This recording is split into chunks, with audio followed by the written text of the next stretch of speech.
దేవుని నామానికి మహిమ కలుగునుగాక. ఈ 2026వ సంవత్సరం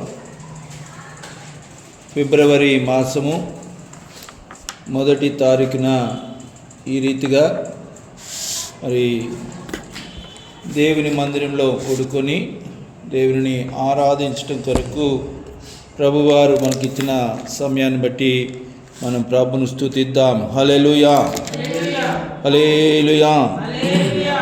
గతించిన మాసమంతా అనగా 2026 సంవత్సరము జనవరి మాసమంతా కూడా దేవుడు తన మహాకృప చేత ఆయన మనకు తోడుగా ఉండి నేటి వరకు నడిపించి జనవరి నెలంతా 31 రోజులు మనల్ని కాచి కాపాడిన దేవాది దేవునికి స్తోత్రం చెల్లిద్దాం. స్తోత్రం, స్తోత్రం, స్తోత్రం, స్తోత్రం, స్తోత్రం, స్తోత్రం. అలాగే గతించిన సంవత్సరం 2025 సంవత్సరం అంతా దేవుడు 365 రోజులు మనల్ని కాపాడి ఆధ్యాత్మిక విషయాల్లోనూ, భౌతిక విషయాల్లోనూ, ఆరోగ్య విషయాల్లో, ఆర్థిక విషయాల్లో, సమస్త విషయాల్లో మన సంఘములో ఉన్న బిడ్డలందరినీ, కుటుంబాలలో ఉన్న బిడ్డలందరినీ దేవుడు క్షేమముగా కాపుదల భద్రత క్షేమం ఇచ్చినందుకు దేవునికి స్తోత్రం చెల్లిద్దాం. స్తోత్రం, స్తోత్రం, స్తోత్రం, స్తోత్రం, స్తోత్రం, స్తోత్రం. మంచిది. ఈ ఫిబ్రవరి నెల 1వ తారీఖులో మనము కుటుంబాల క్షేమం నిమిత్తము, అలాగే నూతన మాస ప్రారంభ కూడికగా మనము దీనిని జరిగిస్తూ ఉన్నాం. దేవుని పరిశుద్ధాత్మ ప్రేరేపణను బట్టి మనము ఈ కార్యక్రమాలను నిర్వహిస్తున్నాం. దీనికి ఎవరు మరి కారకులు కాదు, కానీ దేవుడే మనల్ని నడిపిస్తున్నాడు అనటానికి గుర్తు ఈ కార్యక్రమం. మంచిది. ఈ రోజున ఎందుకు మనం కూడుకోవాలి అంటే, కాలము అనేది ఎప్పటి నుంచి ప్రారంభించబడింది? కాలము అనేది లేదా డేస్, రోజులు, సంవత్సరాలు, నెలలు, వారాలు అనేవి ఎప్పుడు లెక్కించబడ్డాయి, ఎప్పుడు పరిగణలోకి వచ్చినాయి తెలుసా మీకు? తెలియదా? ఆదికాండం చూడండి, ఎప్పటి నుంచి వీటిని కౌంట్ చేయటం ప్రారంభించినారంటే ఆదికాండము 1వ అధ్యాయము 14వ వచనం చూడండి అందరూ. ఆదికాండము 1వ అధ్యాయం 14వ వచనం. దేవుడు పగటిని రాత్రిని వేరుపరచునట్లు ఆకాశ విశాలమందు జ్యోతులు కలుగును కాక అనియు అవి సూచనలను, కాలములను, దినములను, సంవత్సరములను సూచించుటకై ఇండును గాక అని దేవుడు నిర్ణయించాడు. ఇప్పుడు మీకు ఏమైనా అర్థమైందా? దినములు, సంవత్సరాలు, కాలములు ఇవన్నీ కూడా మాసములు, కాలములన్నింటినీ కూడా మరి సూచనలుగా ఉండటం కొరకు ఎప్పుడు అర్థమైనవి అంటే, సూర్యుడు, చంద్రుడు అని ఈ పగటికి రాత్రికి జ్యోతులను దేవుడు ఎప్పుడైతే కలుగును కాక అన్నాడో అప్పటి నుంచి కౌంట్స్ స్టార్ట్ అయినాయి అని మనం గ్రహించాలి. అర్థమైందా? సంవత్సరాలు అనేవి కానీ, నెలలు అనేవి కానీ, వారములు అనేవి కానీ, మరి రోజు అనేది కూడా. ఇప్పుడు అసలు వారం అనేది ఎప్పుడు కౌంట్ అయింది చెప్పండి? వారం అనేది ఎప్పుడు కౌంట్ అయింది? మనం సంవత్సరం మనం మాట్లాడుకున్నాం, రోజులు మాట్లాడినాం. వారం అనేది ఎప్పుడు కౌంట్ అయింది? మొదటి రోజు, రెండో రోజు, అట్లా 7 రోజులు సృష్టి చేసినాడు. కాబట్టి 6 రోజులు సృష్టి చేసి 7వ రోజును విశ్రాంతి తీసుకున్నాడు అనే మాట ద్వారా మనకేమర్థమవుతుంది? వారమునకు 7 రోజులని, 7వ దినమున విశ్రాంతి దినమని ఆ 7 రోజులనే మనము వారమునికి లెక్క కట్టడం జరిగింది. అర్థమవుతుందా?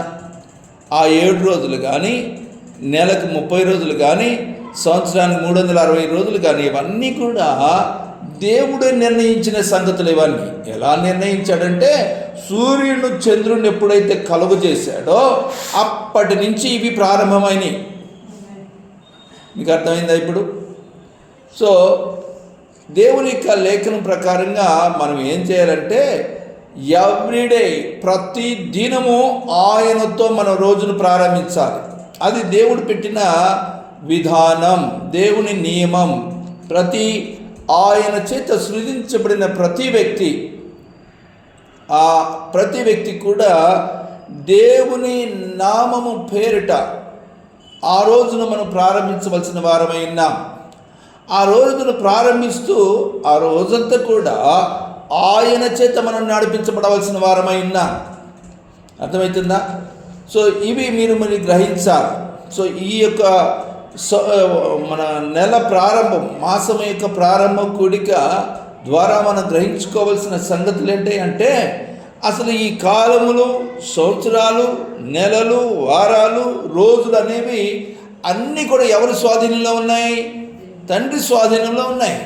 యేసుప్రభుని అడిగితే ఎప్పుడైనా వచ్చిందంటే ఆ కాలాల గురించి, సమయాల గురించి నాకు తెలియదు, మీరు ఎప్పుడు వస్తారు మళ్ళీ తిరిగి, లేకపోతే ఎప్పుడు జరుగుతాయి, ఆ దినం ఎప్పుడు వస్తుంది అని యేసుప్రభుని తన శిష్యులు అడిగినప్పుడు కాలములు, సమయములను తండ్రి స్వాధీనంలో ఉన్నాయి, అవి నా పని కాదన్నట్టుగా, మీ పని కాదన్నట్టుగా ప్రభువారు సెలవిస్తారు.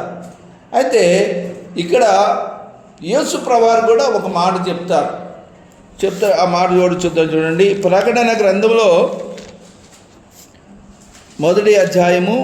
ప్రకటన గ్రంథం 1వ అధ్యాయము 8వ వాక్యం చూడండి.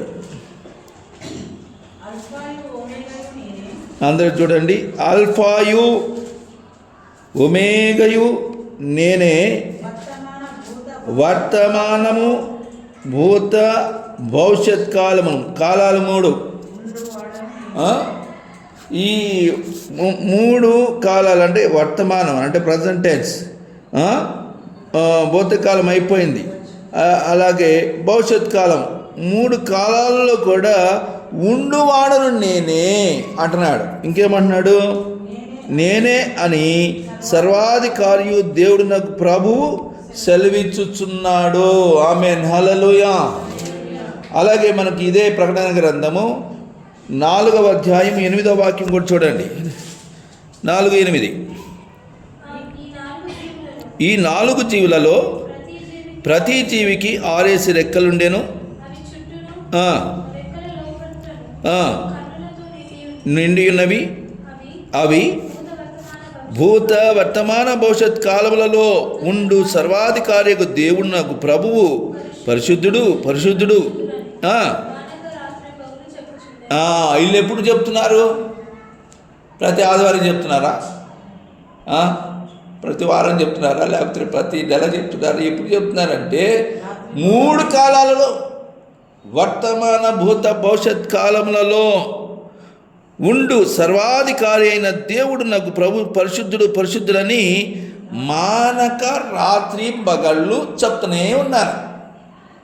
సో ఈ ఆయనను గురించిన, ఆయనను ఆరాధించే ఆ కేరూపులు, శరాపులు, దేవదూతలు అయిన వారందరూ కూడా మానక రాత్రి పగలు వాళ్ళు ఏం చేస్తున్నారు?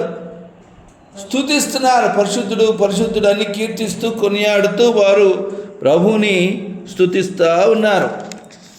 ఎవరు ఆ దేవుడు అంటే ఆయన వర్తమాన భూత భవిష్యత్ కాలములలో ఉండువాడు. అలాగే ఆది కాండంలోనే మనం చూస్తే ఈ వేసవికాలము, వర్షాకాలము, అలాగే ఈ కాలములన్నిటిని కూడా అక్కడ ఒక మాట ఉంటుంది. ఆది కాండంలోనే ఆ వాక్యం కూడా చూద్దాము.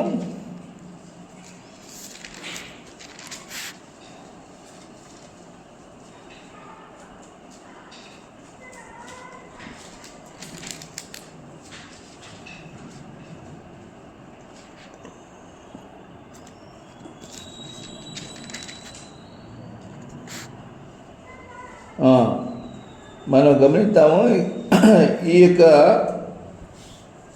భూమి మీద ఈ ప్రకృతి చక్రం నడిపించబడటం కొరకు ఈ 3 కాలాల్లో ఉండే దేవుడు 4 విషయాలు చెప్తాడు.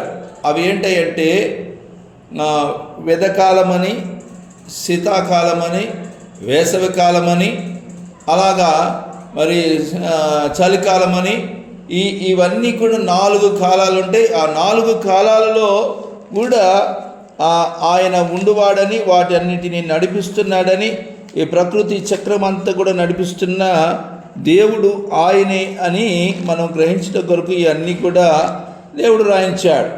అయితే మనం గ్రహించుకోవాల్సిన విషయం ఏంటంటే, దేవుడు మనకు అప్పగించిన నరుని యొక్క ఆయుష్కాలము 70 సంవత్సరాలని రాయబడింది.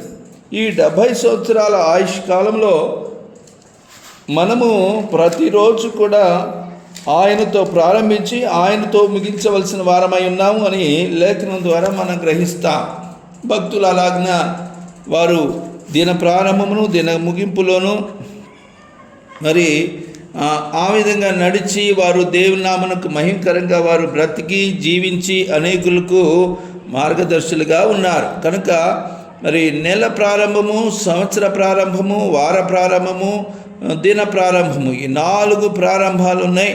ఈ 4 ప్రారంభాలు ఏ కార్యక్రమమైనా మన గృహాలలో జరిగించే ప్రతి కార్యక్రమము, అది ఏ కార్యక్రమమైనా, ఏ మరి పుట్టినరోజు అయినా, అది మ్యారేజ్ డే అయినా, మరి ఏ కార్యక్రమం అయినా, ఏదైనా ప్రతిష్ఠ, ఏదైనా వస్తువును ప్రతిష్ఠించవలసి వచ్చినా అవన్నీ కూడా in the name of Jesus, Yesu Kristu నామములో దీనిని మేము ప్రారంభిస్తున్నామని ఆయనకు అప్పగించి మనము వాటిని దేవుని నిమిత్తమై ప్రతిష్ఠించి వాటిని మనం వాడుకోవలసిన వారమై ఉన్నాం.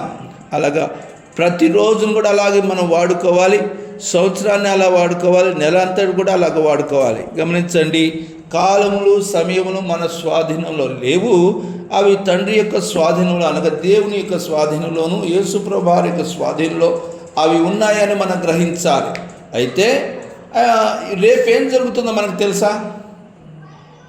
రేపేం జరుగుతుందో మనకు తెలుసా? తెలియదు. అయితే మరి ఆయనకు అనగా దేవునికి సమస్తమును ఎరిగిన దేవుడు.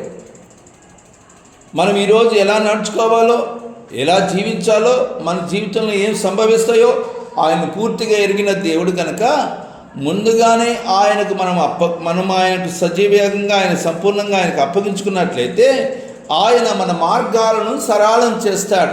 ఒకవేళ రేపు ఏదైనా ఆపద సంభవిస్తుందో, లేకపోతే ఏదైనా దుర్వార్త వినాల్సి వస్తుందో, మళ్ళీ ఇంకేదైనా సంభవిస్తుందో మనకు తెలియదు. ఏదైనా మనకు సమస్య తలెత్తున, ఏ విధమైన సమస్య ఒకవేళ వస్తే రావచ్చు. అయితే ఏ సమస్య వచ్చినా ఆ సమస్యలన్నిటినీ ఆయనే మనకు తోడుగా ఉండి వాటిని పరిష్కరించి మార్గము సరళము చేసే దేవుడై ఉన్నాడు. ఆమెన్, హల్లెలూయా. ఎప్పుడు ఇవి జరుగుతాయంటే, మార్గం సరళం చేయబట్టి ఎప్పుడు జరుగుతుందంటే ఆయన మనకు తోడుగా ఉన్నప్పుడు. ఆమెన్, హల్లెలూయా. ఎప్పుడైతే ఆయన మనకు తోడుగా ఉంటాడో ప్రతిరోజు కూడా విజయవంతమైన రోజుగా మనం జీవించడానికి అది దోహదపడుతుంది, అది వీలవుతుంది అని మనం గ్రహించాలి. ప్రతిరోజు కూడా విజయవంతంగా దాన్ని ముగించాలి. ఈరోజు నేను కొన్ని చేయలేకపోయాను, కొన్నిట్లు ఓడిపోయాను, కొన్నిట్లు అపజయం పాలయ్యాను, కొన్నిట్లు మాకు దుఃఖం చూడాల్సి వచ్చింది, బాధ అనుభవించాల్సి వచ్చింది. ఇవన్నీ జరుగుతూ ఉంటాయి. ఇవన్నీ జరుగుతున్నప్పటికీ కూడా ఆయన మనకు తోడుగా ఉండి ఆయన తన మార్గంలో నడిపిస్తూ, ఆయన శక్తినిస్తూ, కృపనిస్తూ, ఆయనే సమాధానం శాంతిని కలుగు చేస్తూ నడిపించగలగాలి అంటే ఆయన మనకు తోడుగా ఉండాలి. ఆమెన్, హల్లెలూయా. ఈ మాటను గమనించుకోండి. అందుకనే ప్రతిరోజు, ప్రతి వారము, ప్రతి నెల, ప్రతి సంవత్సరము ఆయనతోనే మనం ప్రారంభించి అడుగులు ముందుకు వేయవలసిన వారమై ఉన్నాము. ఆమెన్, హల్లెలూయా. చూడండి, పరిశుద్ధ గ్రంథంలో ఒక వాక్యాన్ని చదువుకుందాం. రాజుల 2వ గ్రంథం 18వ అధ్యాయం. రాజుల 2వ గ్రంథం 18వ అధ్యాయము 7వ వాక్యాన్ని చదువుతున్నారు. చూడండి ఏముంది ఇక్కడ. కావున యెహోవా అతనికి తోడుగా ఉండెను, తాను వెళ్ళిన చోటనెల్లా అతడు జయము పొందెను. ఆమెన్, హల్లెలూయా. చూడండి, ఇక్కడ ఒక మాట వాక్యాన్ని మనం చదువుతున్నాము. ఈ 2వ రాజుల గ్రంథంలో 18వ అధ్యాయంలో మరి 7వ వాక్యం రాయబడిన సంగతి మనం చూసినట్లయితే, కావున యెహోవా అతనికి తోడుగా ఉండెను, తాను వెళ్ళిన చోటనెల్లా అతడు జయము పొందెను. ఇంకొక మాట ఉంది, దాన్ని కూడా మనం చూస్తే, అతడు అష్షూరు రాజునకు సేవ చేయకుండా అతని మీద తిరగబడెను. ఇప్పుడు ఈ అష్షూరు రాజు ఎవరు, ఆయన ఎవరికి తోడుగా ఉన్నాడు అనే కొంచెం బ్యాక్గ్రౌండ్ చరిత్రలోకి వెళ్తే కొన్ని సంగతులు ఇక్కడ రాయబడ్డాయి. అవి ప్రారంభంలో ఉన్నాయి. చూడండి, ప్రారంభంలో అనగా 18వ అధ్యాయంలో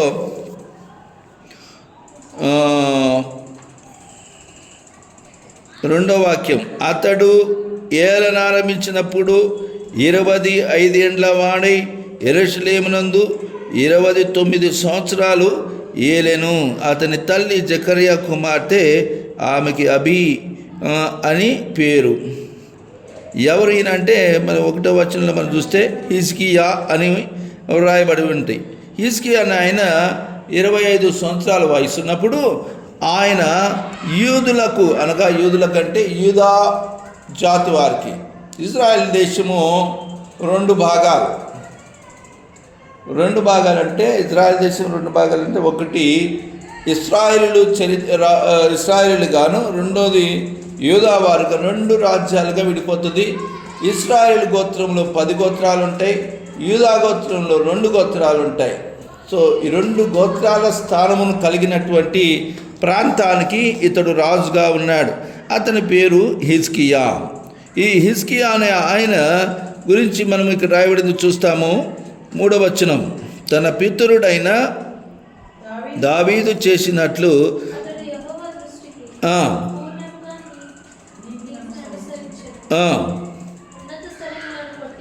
ఉన్నత స్థలములను కొట్టివేసి విగ్రహములను పడగొట్టి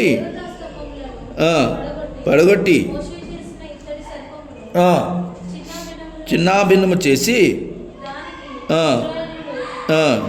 నెహుష్టానను పేరు పెట్టి దానికి ధూపం వేయచు వచ్చి ఉండిరి. అతడు ఇశ్రాయేలు దేవుడైన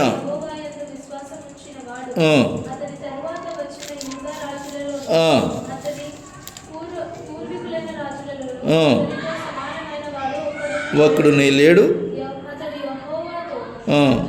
అతుకొని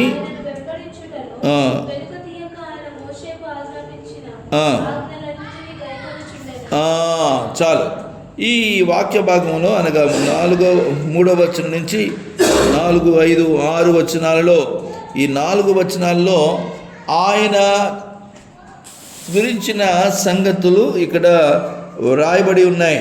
ఆయన ఎలా జీవించాడు, ఎటువంటి ప్రవర్తన కలిగిన వాడు, అతని నేచర్ ఏంటి, అతను విధానం అంతా కూడా క్లుప్తంగా అక్కడ మనకు కనబడుతుంది. సో మనం గమనించుకోవాల్సిన విషయం ఏంటంటే, యెహోవా అతనికి తోడుగా ఉండెను అనే మాట మనము రికార్డ్ చేసుకోవాలి, అనగా గుర్తుంచుకోవాలి. రెండోది, అతను తాను వెళ్ళిన చోటునెల్లా అతడు జయము పొందెను. ఎప్పుడు జయము పొందుతున్నాడంటే, యెహోవా అతనికి తోడుగా ఉంటున్న కారణాన అతడు వెళ్ళిన చోటల్లా జయము పొందాడు అని రాయబడింది. అయితే మనము ప్రశ్నించుకోవాల్సిన విషయం ఏంటంటే, నిజంగా మనము క్రైస్తవులంగా, దేవుని బిడలంగా, విశ్వాసులంగా ఆయన వెంబడిస్తున్న ప్రజలమైన మనకు ఆయన తోడుగా ఉన్నాడా లేదా, ఈ విషయాన్ని మనం పరిశీలన చేసుకోవాలి. ఆయన మనకు తోడుగా ఉండాలి అనే విషయాన్ని మీరు స్పష్టంగా గ్రహించవలసిందిగా మనం చేస్తున్నాను. ఏ వ్యక్తికైతే దేవుడు తోడుగా ఉంటాడో ఆ వ్యక్తి ఇక్కడ గురించి రాయబడిన మాట ఏంటంటే, తాను వెళ్ళిన చోటల్లా అతడు ఏమవుతున్నాడు, జయము పొందుతూ ఉన్నాడు. జయం పొందడం అంటే ఇతను ఎవరని చెప్పాను, ఇతడు రాజు. ఏ రాజు అని చెప్పాను, యూదారాజు. యూదులకు అనగా 2 గోత్రాలకు రాజుగా ఉన్నటువంటి ఈ హిజ్కియా అనే ఆయన ఆయన వెళ్ళిన చోటెల్లా జయం పొందుతున్నాడు. సో అంటే చూడండి, దేవుడు ఎప్పుడైతే మనకు తోడుగా ఉంటాడో మనం ప్రారంభించే ప్రతి విషయంలో, మనం చేసే ప్రతి ప్రయత్నంలోనూ, మనం చేస్తున్న ఉద్యోగంలోనూ, మనం చేస్తున్న వ్యాపారంలో అది సఫలీకృతమవుతుంది. వాటిలో విజయం పొందుకుంటాం. అపజయాలు చవి చూడకుండా వాటన్నింటిలో మనకు దేవుడే మన తోడుగా ఉండి మన పక్షాన మరి విజయాన్ని అనుగ్రహించే దేవుడిగా ఉన్నాడు. మనలో అవిధేయతలు, అతిక్రమాలు ఎప్పుడైతే వస్తాయో మనం ఆటోమేటిక్గా అపజయాలు పాలవుతాము, దేవునికి దూరం అవుతూ ఉంటాం. అలా ఉండకుండా ఉండాలి అంటే ఇక్కడ ఈయన చేసినవి మనం ఒకసారి జ్ఞాపకం చేద్దాం. దీంట్లో ఈ 3 నుంచి 6 వచనాల్లో ఉన్న ఒక 4 వాక్యాలు, 4 విషయాలు మీకు చూపిస్తా చూడండి. మొదటిది ఏంటంటే, అతడు అనగా ఈ హిజ్కియా తన పితరుడైన దావీదు చేసినట్లు యెహోవా దృష్టికి ఎలా ఉన్నాడంట? పూర్ణముగా నీతిని అనుసరించాను. ఎలా అనుసరించాడు? పూర్ణముగా. నేను చదివింది ఒకటి, మీరు చెప్పేది ఒకటి అయితే అట్లా.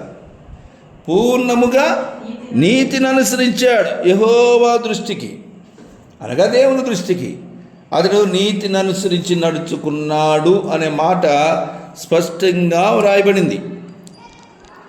రెండోది ఏంటో మీకు చెప్తాను చూడండి. 4వ వచనంలో, ఉన్నత స్థలములను కొట్టివేసి విగ్రహములను పగలగొట్టి దేవతాస్తమములను పడగొట్టి మోషే చేసిన ఎత్తటి సర్పమును చిన్న భిన్నములుగా చేసెను అని రాయబడింది. రెండోది, ఈ వస్తువులను, విగ్రహములను, మరి ఆ ఉన్నత స్థలములను, ఆ మోషే చేసిన ఇత్తడి సర్పమును అన్నిటిని కూడా ఏం చేశాడు? చిన్న భిన్నములు చేసేసాడు.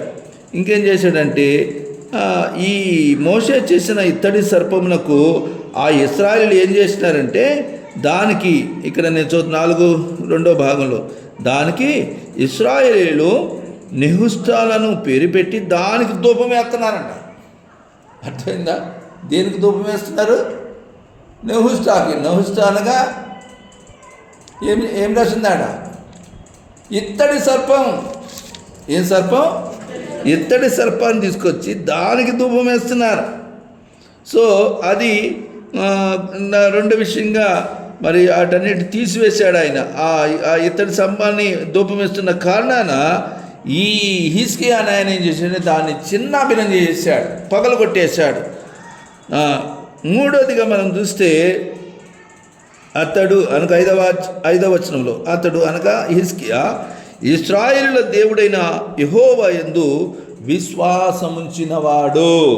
ఎవరంటే ఆయన యెహోవా యందు విశ్వాసముంచిన దేవుడు. అతని గురించి మరి ఇంకొంచెం వివరంగా ఏముందంటే, అతని తర్వాత వచ్చిన యోధారాజులలో అతని పూర్వీకులలోనైనా రాజులలో అతనితో సమమైన వాడు ఒక్కడు కూడా లేడంట. చూసినారా? చాలా మంచి పేరు హిజ్కియా కలిగి ఉన్నట్టుగా ఇక్కడ రాయబడింది. తర్వాత 4వ పాయింట్ ఏంటంటే, అతడు యెహోవాతో హత్తుకొని ఆయనను వెంబడించుటలో మానక వెనుక తీయక మోషే ఆజ్ఞాపించిన ఆజ్ఞలన్నిటినీ గైకొంటున్నాడు. ఈ 4 విషయాలు గమనించాలి. మన అనుదిన జీవితంలో ఈ 4 విషయాలు చాలా ముఖ్యమైన విషయాలుగా మనం గ్రహించాలి. ఇప్పుడు చూడండి, ఈయన హిజ్కియా ఆయన నేను చెప్పాను కింగ్. ఈ కింగ్ అనే ఆయన మరి ఆయన రాజ్యమును చూసుకునే బాధ్యత ఆయనకుంది. ఆయన ధనాగారాన్ని చూసుకోవాలి, పన్నులు చూసుకోవాలి, ప్రజలను చూసుకోవాలి, సైన్యమును చూసుకోవాలి, యుద్ధాలు చూసుకోవాలి, శత్రురాజులను చూడాలి. వీటన్నిటిని చూస్తూ కూడా ఇతడు దేవుని యందు భయభక్తులు కలిగిన వాడుగా ఉన్నాడు. దేవుని యందు భయభక్తులు కలగటం అంటే నీతిగా జీవించడం ఏదైతే ఉందో, పూర్ణంగా నీతిని అనుసరించి నడుచుకున్నాడు. ఈ మొదటి మాట మనం గమనిస్తే, నీతిని యెహోవాను అనుసరించి పూర్ణముగా నీతిని అనుసరించి నడుచుకున్నాడు. నీతి అంటే ఏంటి? నీతిగా నడుచుకున్నాడు అంటే అర్థం ఏంటి? నీతిగా నడుచుకోవటం అంటే యెహోవా నియమించిన కట్టడను అనుసరించి జీవించే వాళ్ళే నీతిని అనుసరించి జీవించటం. దేవుడు నిర్ణయించిన ఆజ్ఞను అనుసారంగా. ఇప్పుడు చూడండి, నీతి అంటే ఏంటి? దేవుని మాట అయినట్టుమే నీతిగా జీవించటం. దేవుని మాటలను మరి కుదించి 10 ఆజ్ఞలను ఇచ్చాడు. ఆ ఆజ్ఞలను పాటించటమే నీతిగా జీవించటం. దేవుని మాటను ఇప్పుడు 10 ఆజ్ఞలు అయినప్పుడు కూడా జనులు ఉన్నారు. వారు అబ్రహాము, నోవాహు, హనోకు అనే భక్తులు, ముఖ్యమైన వ్యక్తుల పేర్లు. వారు కూడా నీతిగా అనుసరించి నడుచుకున్నారు. నీతిని అనుసరించి నడుచుకోవటం అంటే దేవుని మాట విని ఆ మాట ప్రకారంగా జీవించడమే నీతిగా అనుసరించటం. ఈ మాట గమనించాలి. చాలామంది ఇప్పుడు రాజులకి ఏం అవసరం అండి? వాళ్ళకి అన్ని సకల వాళ్ళకి అవసరతలు ఉంటాయి. వారికి కావాల్సిన డబ్బు ఉంటుంది, ధనాగారం ఉంటుంది, వారికి కావాల్సిన ఆహారం ఉంటుంది. వారు చేయాలంటే ఎన్ని యాత్రలను చేయొచ్చు. ఏ విధంగానైనా వారికి ఉన్న అంతఃపురంలో గానా భజన చక్కగా వారు అన్ని సకల విధాలైన సౌకర్యాలతో వారు జీవిస్తూ ఉంటారు. వాళ్ళకి నీతిని అనుసరించడం పెద్ద అవసరంగా కనబడదు. అలాగే చాలామంది కూడా నీతిగా లేకుండా బ్రతికారు వాళ్ళు. కానీ హిజ్కియా అలాగ లేడు. అర్థమవుతుందా? హిజ్కియా ఎలా ఉన్నాడు? నీతిని అనుసరిస్తున్నాడు. మనం కూడా మన అనుదిన జీవితాల్లో దేవుని మాట ఆజ్ఞ ఏదైతే ఉందో దానిని అనుసరించి ఎప్పుడైతే మనం నడుచుకుంటామో మనము నీతిని అనుసరించి నడుచుకున్నట్లే. అనగా యెహోవాను నమ్మటమే నీతి. అబ్రహాము దేవుని నమ్మెను, అది అతనికి నీతిగా ఎంచబడెను. ఆ మాట కూడా అది యాడ్ చేసుకోవటమే. కనుక ఈ రాత్రికాల సమయంలో ప్రభుని వెంబడించే మనము మనలో నీతి ఎంత ఉంది? ఇతను నీతిమంతుడండి, ఇతను నీతిగా జీవించాడండి, అది చాలా నీతిగా ఉంటాడండి అని చెప్పేటట్టుగా మనలో ఆ పరిస్థితులు ఉన్నాయా లేవో మనం పరిశీలన చేసుకోవాలి. అలా పరిశీలన చేసుకొని మనం అలాగ ఉన్నప్పుడు దేవుడు మనకు తోడుకుంటాడు. ఆమేన్, హల్లెలూయా. ఈ మాటలు మరి గమనించాలి. రెండో వాక్యం మనం చూసినట్లయితే, అతడు ఉన్నత స్థలములను కొట్టివేసి విగ్రహములను పగలగొట్టి దేవతాస్తంభములను పడగొట్టి మోషే చేసిన ఇత్తడి సర్పములను చిన్నాభిన్నములు చేశాను. ఉన్నత స్థలములు అంటే ఎత్తైన స్థలాలు అని అర్థం. అక్కడ ఏం చేసేవాళ్ళు అంటే విగ్రహములను బట్టి ఆరాధన చేసేవాళ్ళు, పూజ చేసేవాళ్ళు. యేసు అంటే యెరూషలేము దేవాలయం కట్టక మునుపు, యెరూషలేము దేవాలయాన్ని ఎవరు కట్టారు? పిలిచారు మీరు? యెరూషలేము దేవాలయాన్ని ఎవరు కట్టారు? సొలొమోను కట్టాడు. వాళ్ళ నాన్న పేరేంటి?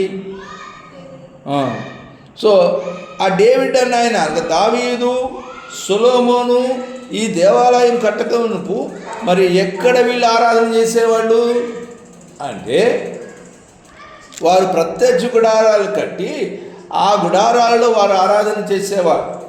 అయితే కొంతమంది ఈ ఇశ్రాయేలు ప్రజలే వాళ్ళు ఏం చేసేవారంటే ఎత్తైన స్థలాలలో వెళ్ళి అక్కడ ఆరాధన చేసి అక్కడ విగ్రహాలకు మొక్కి పూజలు చేసేవాళ్ళు.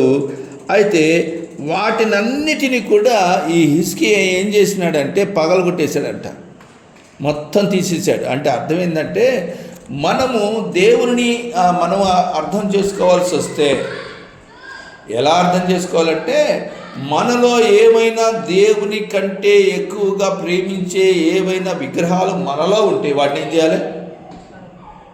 ఏం చేయాలి? తీసి పగలగొట్టేయాలి. అదే చేసింది కదా ఇక్కడ. మనం ఇప్పుడు మనలో ఉన్న ఆ ఎత్తైన స్థలాలు కొట్టివేసి విగ్రహములను పగలగొట్టి దేవతా స్తంభాలు ఉన్నాయంట, ఆ స్తంభాలను కూడా పడగొట్టి మోషే చేసిన ఇత్తడి సర్పాన్ని కూడా ఏం చేశాడు? చిన్న భిన్నములుగా దాన్ని ఏం చేశాడు? చేసి పడేశాడు. అంటే అర్థం ఏంటంటే ఇత్తడి సర్పం అంటే ఏంది? దానే ఇత్తడి సర్పం అంటే ఏంది? ఓకే, అసలు అది ఎందుకు వచ్చింది?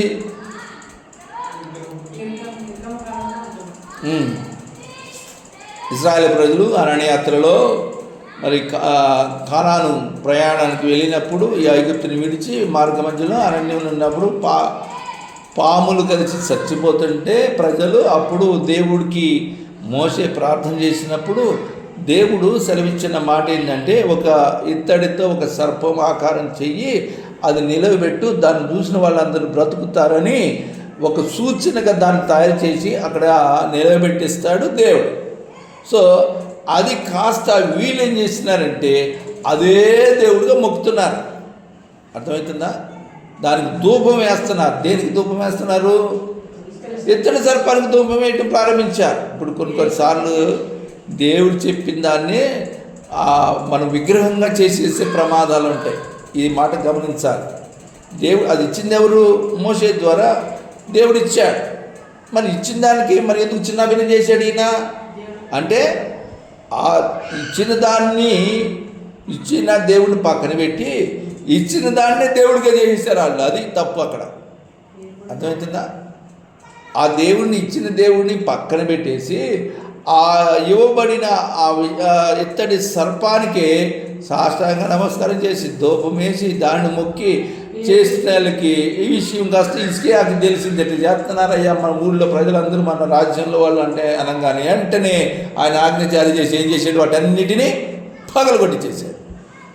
సో నేనేమంటానంటే, మన అనుదిన జీవితంలో కొన్ని ఇత్తడి సర్పాలు దేవుడు మనకు క్రమంగా నడుచుకోవటానికి ఇచ్చిన కొన్ని విధానాలనే అవి విగ్రహంగా చేసుకొని దేవుని కంటే వాటినే నియమాలను ఎక్కువ చేస్తూ ఉంటాం. అలా చేయటం కూడా అది దేవునికి ఇష్టమైన కార్యం కనుక దాన్ని మనం చేయకూడదని ఈ రెండవ పాయింట్ ద్వారా మనం గ్రహిస్తున్నాం. కనుక అటువంటి వాటిని అంటే దేవుని కంటే విలువైన అనేవి ఏవి కూడా మనలో ఉండకూడదు.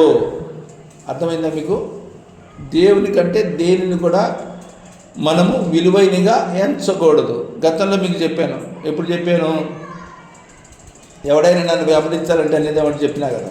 అది ఎప్పుడు చెప్పింది గుర్తుందా మీకు? తల్లినైనా, తండ్రినైనా, భార్యనైనా, పిల్లలైనా, అన్నదమ్ములైన, అక్కచెల్లెలైన నాకంటే ఎక్కువగా ప్రేమిస్తాడు నాకు శిష్యుడు కానేడు అని దేవుడు చెప్తాడు. అది ఎప్పుడు చెప్పాను మీకు గుర్తుందా? ఇక్కడ కూడా అదే చెప్పబడుతుంది. ఏంటంటే దేవుని కంటే దేవుడిచ్చిన వాటిని మనము విగ్రహంగా చేసుకోకూడదు, వాటికి పూజించకూడదు, వాటికి ఇక్కడ వాళ్ళు ధూపమే చేస్తున్నారు. ధూపం ఎవరికి వేయాలంటే ప్రత్యక్ష గుడారంలో దేవునికి ప్రార్థనకు గుర్తుగా ధూప వేదికలో ధూపం వేయాలి. కానీ వీళ్ళు ఏం చేస్తున్నారు? సర్పానికి ధూపం వేస్తున్నారు.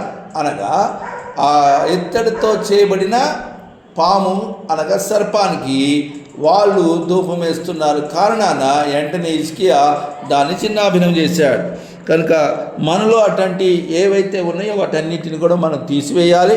దేవుని కంటే ఎక్కువగా దేనిని మనం ప్రేమించకూడదు, దాన్ని ఎక్కువగా ప్రాధాన్యత ఇచ్చకూడదు, దానికి మనం పూజించకూడదు, సేవించకూడదు. మరి ఏవైతే ఉన్నాయో వాటిని మనలో నుంచి తీసివేయబడాలి అని ఈ వాక్యం ద్వారా మనకు అర్థమవుతుంది. మూడవదిగా చూస్తే అతడు ఎలా ఉన్నాడంటే 5వ వచనం, అతడు ఇశ్రాయేలు దేవుడైన యెహోవా యందు విశ్వాసం ఉంచినవాడు, ద ఫెయిత్ఫుల్ పర్సన్. ఇప్పుడు చూడండి, అబ్రహాము దేవుడు నమ్మాడు. నమ్మిన ద్వారా అతను ఎంత గొప్ప భక్తుడయ్యాడో అట్లాగే హిజ్కియా కూడా దేవుడు నమ్మాడు. అంటే ఆయనను విశ్వసించినవాడు అని స్పష్టంగా వ్రాయబడింది. మనం నిజంగా దేవుని నమ్మితే మనం ఎలా ఉండాలి? ఇదిగో ఆయన చేశాడు చూడండి. నీతిగా నడుచుకున్నాడు, దేవునికి ఇష్టమైన వాటిని తీసివేసేసాడు, మరి దేవుని ఆజ్ఞ అనుసరించి నడుచుకుంటున్నాడు. అలాగా దేవుని విశ్వసించిన ప్రజలు దేవుని మాత్రమే వారి హృదయాల్లో ప్రాధాన్యత ఇస్తారు. ఆయన ఏ సమస్య వచ్చినా, ఏ బాధలు వచ్చినా, ఏ కష్టాలు వచ్చినా వారు దేవుని యందు విశ్వాసంతో మాత్రమే నడుచుకుంటారు. కానీ వేరొక ఆల్టర్నేట్స్ మరి ప్రత్యామ్నాయాలు ఏవి కూడా వారు చూడరు. ఈ రాత్రికాల సభలో మనం గమనించవలసిన విషయం ఏంటంటే దేవుని మీద మాత్రమే ఆధారపడే వ్యక్తిని విశ్వాసం కలిగిన వానిగా అతను ఎంచుతారు. అబ్రహాము దేవుడు చెప్పినట్టుగా అతనికి ఎంత సమస్య వచ్చినా దేవుని మీద ఆధారపడ్డాడు. కానీ మరి వేటి మీద అతను ఆధారపడలేదు. దేవుని నమ్మే ప్రజలంగా, విశ్వసించిన ప్రజలంగా మనకి ఎన్ని సమస్యలు వచ్చినా, ఎన్ని కష్టాలు వచ్చినా, ఇబ్బందులు వచ్చినా మనం ఏం చేయాలి? విశ్వాసులంగా దేవుని మీద మాత్రమే ఆధారపడాలి. మీకు ఏదైనా సమస్య తలెత్తిందా, వ్యక్తిగత సమస్య, కుటుంబ సమస్య, ఆరోగ్య సమస్య, ఆర్థిక సమస్య, అది ఏ సమస్య అయినా కావచ్చు, విశ్వాసం కలిగిన వాళ్ళు ఏం చేస్తారంటే, ప్రభువుని నమ్మిన పిల్లలు ఏం చేస్తారు కొన్ని సమయాలు దేవుని మీద ఆధారపడతారు. దేవుని ఎదుటికి వెళ్ళి ప్రార్థన చేస్తారు. ప్రభువా, ఈ సమస్య ఉంది, ఈ సమస్యలో నేను తీర్మానం చేసుకోవాలి, నిర్ణయం చేసుకోవాలి, ఈ సమస్య నుండి నన్ను నడిపించు అని ప్రార్థన చేస్తారు. ఆయన యొక్క సలహా కొరకు, ఆయన తీర్మానం కొరకు ప్రార్థనలు కనిపెట్టి, ఆయన చెప్పిన మన మనస్సుకు, మన హృదయానికి ఆయన తెలియజెప్పినటువంటి ఆ మనశ్శాంతికి అనుగుణమైన తీర్మానంతో మనల్ని దేవుడి ముందుకు నడిపించే దేవుడైనాడు. ఆమేన్, హల్లెలూయా. కనుక ఈ రాత్రికాల సమయంలో మనం గ్రహించుకోవాల్సిన మాట ఏంటంటే, ఆయన యందు విశ్వసించిన వాళ్ళంగా తగినట్లుగా మనం నడుచుకున్న బద్ధులమై ఉన్నాము. అలాగే హిజ్కియా నడుచుకున్నాడు. 4వ పాయింట్ మనం చూస్తే 6వ వచనం, అతడు యెహోవాతో హత్తుకొని ఆయనను వెంబడించుట్లో వెనుక తీయక. చూడండి, చాలా చక్కగా రాయబడింది మాట, అంటే డీటెయిల్గా రాస్తున్నారు. ఆయనను వెంబడించుటలో వెనుక తీయక అని రాస్తుంది. అంటే చాలామంది ఏం చేశారంటే, రాజులు, ఇశ్రాయేలు రాజులు వాళ్ళకు అనుకూలంగా వాళ్ళు నడుచుకునే వాళ్ళు, మంచుకున్నప్పుడు దేవుని వెంబడించడం, మంచి లేనప్పుడు వాళ్ళ ఇష్టానుసారంగా ప్రవర్తించడం, దేవుని పక్కన పెట్టేయడం, దేవునికి వ్యతిరేకంగా వాళ్ళ ఇష్టానుసారంగా నడుచుకుంటానికి కూడా వాళ్ళు మరి ఉత్సాహం చూపించినట్టుగా, నడుచుకున్నట్టుగా, ప్రవర్తించినట్టుగా మనం చూస్తాం. కానీ హిజ్కియా అలా చేయలేదు. ఎలా చేయలేదంటే, ఆయనకి ఎన్ని సమస్యలు వచ్చినా ఆ సమస్యలలో దేవుణ్ణి వెంబడించటం మానక, ఆయన దేవుణ్ణి వెనుక తీయక దేవుణ్ణే వెంబడించాడు. కష్టం రాని, నష్టం రాని, బాధలు రాని, అనారోగ్యం కలిగిన ఏ సమస్య వచ్చినా ఆయన దేవుణ్ణే వెంబడించడం మరి నేర్చుకున్నాడు. కానీ వేరే ఆలోచనలకి అతను వెళ్ళలేదు. ఎక్కడ కూడా దేవుణ్ణి వెంబడించడంలో మరి అలక్ష్యం చేయలేదు అని మాత్రము మనం గ్రహిస్తున్నాం. చివరికి ఆయన గురించి ఏముందంటే, ఆయన అనగా హిజ్కియా మోషే ఆజ్ఞాపించిన ఆజ్ఞలన్నిటినీ గైకొన్నాడు. చూసినారా? అనగా దేవుణ్ణి ప్రేమించడం అంటే అర్థం ఏంటంటే, యోహాను భక్తులు కొత్త నిబంధనలు రాసిన విషయం, ఆయన ఆజ్ఞలను గైకొన్నటియే దేవుని ప్రేమించడం. అంతేనా? Finish amen. ఏమ్మా భద్రం విన్నారా? సో దేవుని ప్రేమించేవాళ్ళు ఆయన ఆజ్ఞలను అనుసరించి నడుచుకుంటారు. ఇతడు దేవుని యందు ప్రేమ కలిగిన వాడు కనుక ఆయన అనగా హిజ్కియా దేవుని హత్తుకొని జీవించాడు. కనుక ఈ విషయాలను మనం ఆయన గురించి రాయడం అంటే, అతడు యెహోవాను హత్తుకొని ఉన్నాడు. ఆయనను అనగా దేవుని వెంబడించట్లో వెనుక తీయలేదు. మీరు చాలామంది చూస్తే, ఏంటమ్మా రావట్లేదు, మాకు ఈ సమస్య ఉంది, మాకు ఆ సమస్య, అందుకే మేము రావట్లేదండి, లేకపోతే ఇట్లా ఉన్నారు ఏంటమ్మా అంటే, మరి చర్చికి వెళ్తలేరండి, ఆ చర్చ్ ఎప్పుడు మానేసినాము, లేకపోతే ఇట్లా చాలామంది చెప్తే ఏం చర్చిలండి చెప్పేవాళ్ళు ఉంటారు. కానీ ఈ రాజు తనకి ఎన్ని పరిస్థితులు ఎదురైనా ఎక్కడ కూడా ఆయనను దేవుని వెంబడించడంలో వెనుక తీయలేదంట. అలా చాలామంది చేశారు రాజులు, యూదా రాజులు చేశారు, ఇశ్రాయేల్ రాజులు చేశారు. అలా ఎంతమంది చేసిన ఈయన మాత్రం వెనుక తీయనివాడుగా, దేవుని మాత్రమే వెంబడించేవాడుగా ఉన్నాడు. మోషే ఆజ్ఞాపించిన ఆజ్ఞలన్నిటిని కూడా అతడు గైకొన్నాడంట. కొన్ని గైకొన్నాడని రాయలేదు, అన్నిటినీ అతడు గైకొన్నాడు. ఈ రాత్రికాల సమయంలో, ఈ నెల ప్రారంభంలో మనం గ్రహించుకోవాల్సిన సంగతులు ఏంటంటే,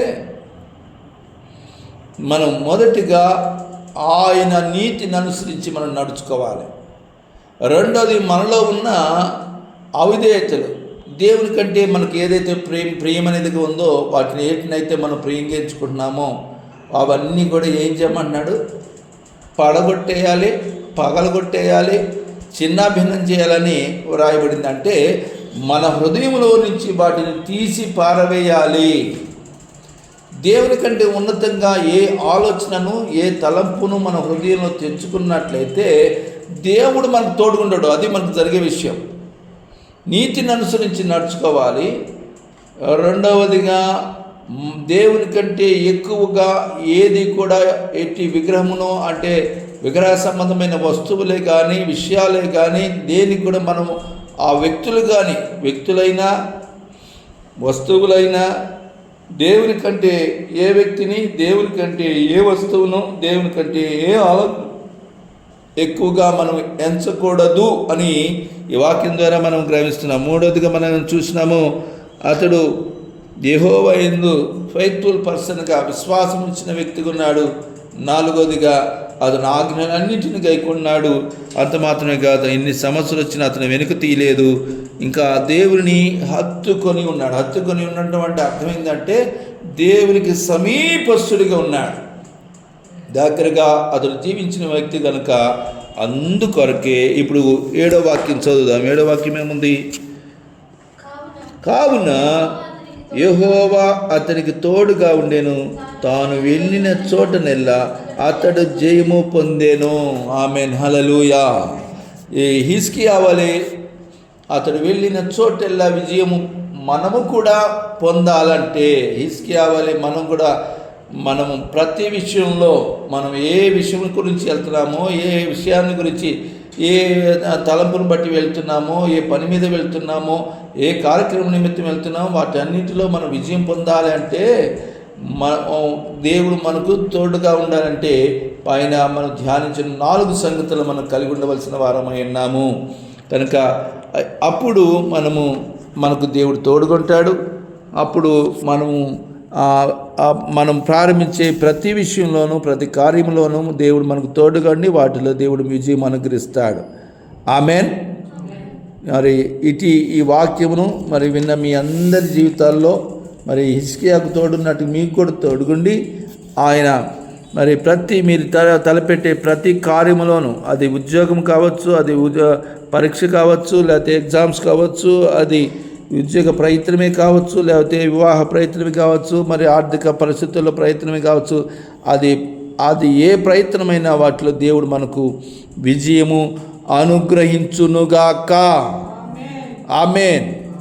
ఈ ఫిబ్రవరి 2026 ఫిబ్రవరి నెల 1వ తారీఖు మొదలుకొని 28వ తారీఖు వరకు కూడా దేవుడు మనందరికీ తోడుగా ఉండి మనం తలపెట్టే ప్రతి కార్యములోనూ ఆయన విజయం మనకు అనుగ్రహించునుగాక. ఈ మెస్సయ బిలీవర్ చర్చ్లో ఉన్న విశ్వాసులైన ప్రజలు, అలాగే మన చర్చ్ వాట్సాప్ గ్రూప్లో ఉన్న ప్రజలైన వారు ఎవరైతే ఉన్నారో, సేవకులైన వారు, విశ్వాసులైన వారు, సువార్థకులైన వారు అందరికీ ఈ నెలంతా తోడుగా ఉండి వారు తలపెట్టే ప్రతి కార్యంలో, వారు ప్రతి పనిలో దేవుడే విజయం నడిపించునుగాక. ఆమేన్. దేవుడి వాక్యమును దీవించునుగాక. ఆమేన్.